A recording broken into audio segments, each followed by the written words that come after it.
Welcome to Life on Maui. I'm your host, Stephen Freed. Welcome to Life on Maui. I'm your co-host, Radhe Arsunega.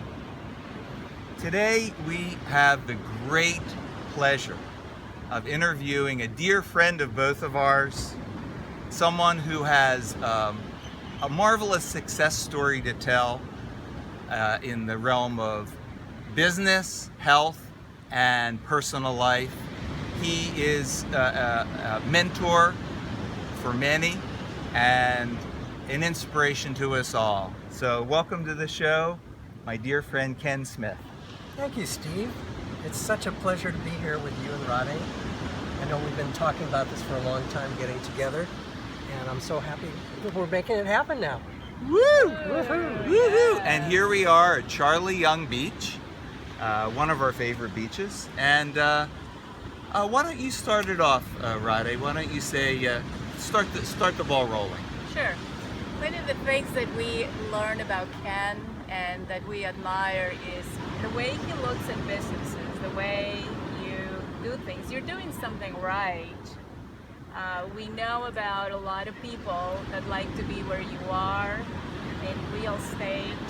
Maui has a very expensive real estate, perhaps one of the most expensive in the country. And a lot of people like to take this business and they're not necessarily doing it. And here you are, Ken, you're doing something right. So we want to learn what is it that you're doing right, but take us all the way to the beginning. How did you get into this? Great question. Where do we start? Well, for me, it started with my upbringing. I had fortunate to have a wonderful father who was a very successful entrepreneur, had a terrific business, and he was a mentor for me. One of the things he taught me, which has stuck with me throughout my life, is whatever you do your best.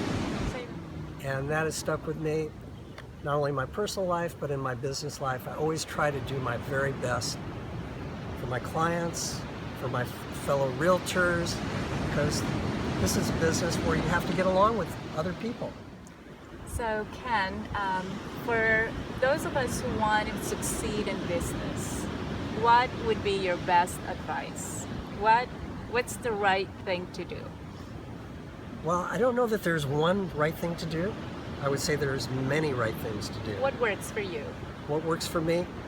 I would say that it's a combination of things. It's a combination of focus and discipline and, honestly, hard work.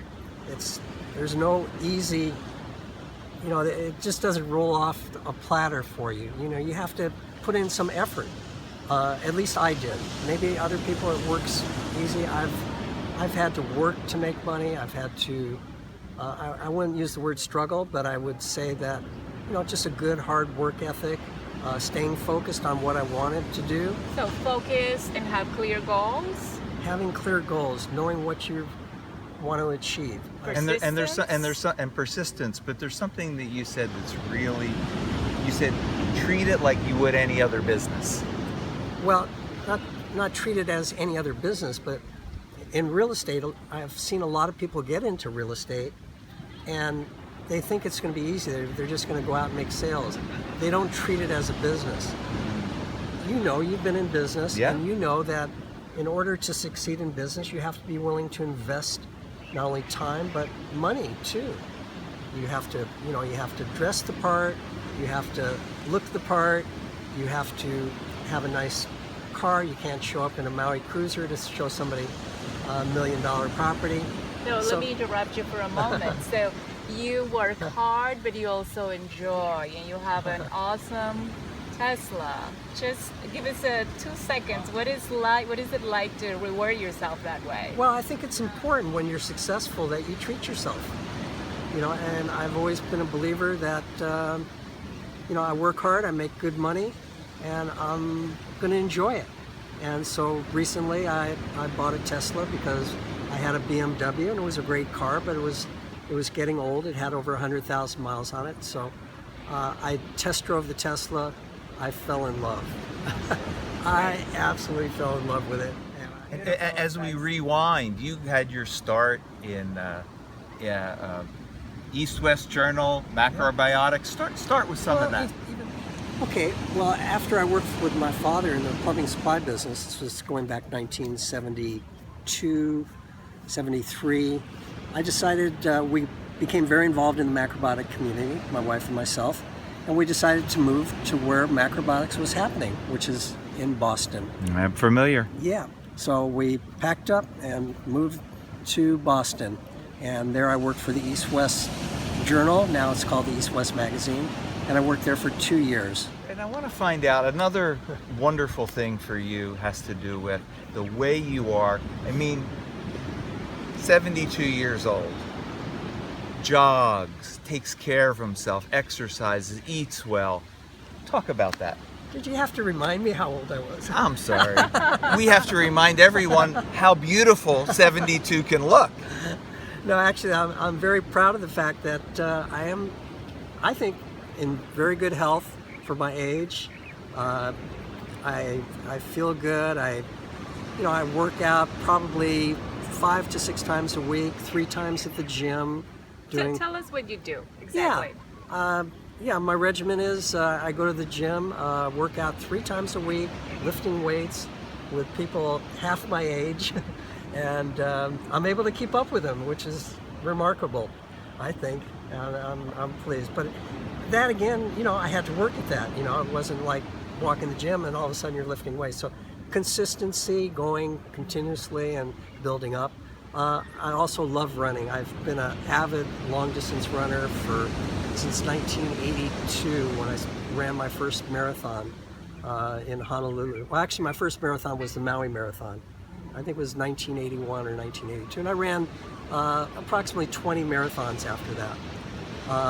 Recently, a couple of years ago, I broke my ankle, so I've slowed down a bit. I'm not running as far, but I still like to get out and run on average 3 miles 3 times a week. Sometimes I go out for a little longer run, 5 to. And you also like to swim almost daily? I love to swim, and I would love to get in the water every day, but there's also a balance. I have to balance my life, my work life, with my exercise life, with other parts of my life. I also, as you know, I love to play Scrabble. I'm a Scrabble fanatic. This is part of what keeps you sharp mentally, is Scrabble. And he travels all over. When I was living in Thailand, he went a couple different things in Thailand. Keeps his mind very sharp. And speaking about sharp, Radhe, as a woman, I'd like you to really pose this question about the change of his life at this time in his life. What a marvelous thing that is. Ask that question as a woman. Well, yes, this is an area that we all need some inspiration. We can use some inspiration, and we all have perceptions that could limit our views. We want to have it all, but then we can come up with perceptions like, oh, maybe I'm too old, maybe I'm too sick, maybe I'm not fit. And at 72, Ken, you're just, is it fair to say you're starting anew without any fears, without anything? So what is it, tell us what's inside. Inside, how does it feel to start your life just again? After 47 years of marriage. Well, not quite 47. I made it 46. 46. We won't quibble over a year, though. Okay. Well, getting back to without fear, I can't honestly say that there wasn't a little bit of trepidation. You're married for a long time. You're in a stable relationship. I can't say it was bad. It was actually a really good relationship for 46 years. But I just felt it was time to move on. We were on different paths, and the spark, the juice had gone out of the relationship. And I love my wife dearly. She's a wonderful woman. I have great respect. We raised 3 wonderful children. So I have no regrets. Was very happy. But I felt it was time for me to move on and explore other avenues. I feel young. I feel like, there's a lot out there for me still. And so putting myself out there and enjoying life and meeting some new people, having some new experiences, traveling a little bit more. So you're never too old.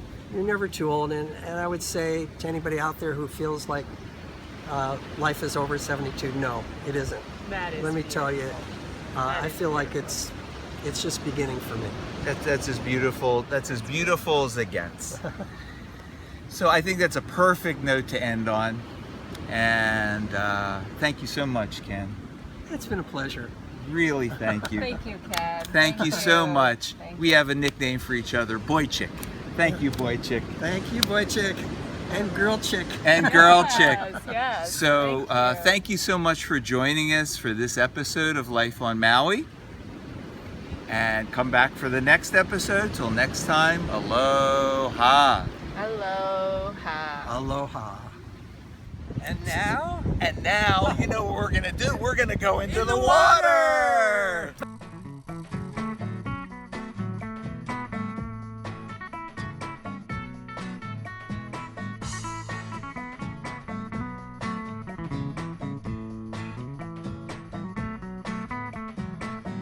Call me crazy, but I'm never giving up my dreams. No matter how far away they seem, maybe crazy